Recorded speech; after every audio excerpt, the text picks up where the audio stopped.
عمرك سألت نفسك قبل كده هو ليه حوت الأوركا بيصطاد القرش؟ ده اللي هنعرفه في فيديو النهاردة. بس قبل ما نبدأ ياريت لو تصلي على حبيبنا النبي عليه الصلاة والسلام.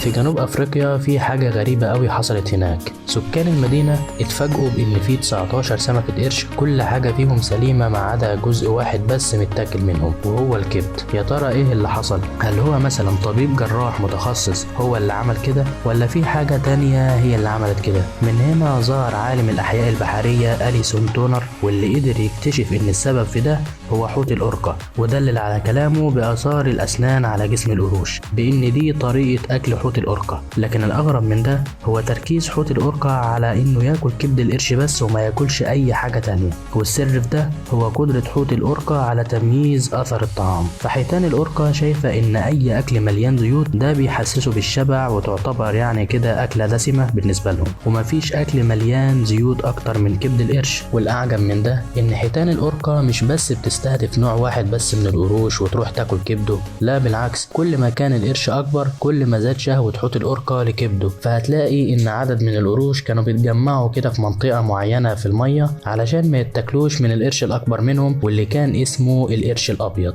وده نوع من اشرس واخطر القروش. بس الكلام ده مش على حوت الأوركا، انتوا قروش مع بعض بس لو شفت حد فيكم مش هسمي عليه. وفي سنة 2017 تم رصد حيتان الأوركا وهي بتستهدف اكبر واشرس اسماك القرش في مياه جنوب افريقيا، واللي كان وزنه 2 طن و200 كيلو جرام وطوله كان 6 أمتار، ده بالإضافة ل 300 سن مع قوة عضة بتسحب 15 كيلو جرام من اللحم في القطمة الواحدة. فتخيل قوة وشراسة حوت الأوركا اللي كان بيستهدف كبد القروش بصفة عامة وكبد القرش الأبيض بصفة خاصة. وبالنسبة لكبد القرش الأبيض فهو بيحتوي على فيتامينات ومئات السعرات الحرارية، وده الحاجة اللي بتدي حوت الأوركا القوة والنشاط، زائد ان كبد القرش بيمثل حوالي تلت حجمه، وده لو دل فهو بيدل على ان الكبد لوحده وجبة كافية لحيتان الأوركا. ويا سلام بقى لو القرش ده كبير شوية. وبس كده يا سيدي، وبكده يبقى انتهى سؤال النهاردة.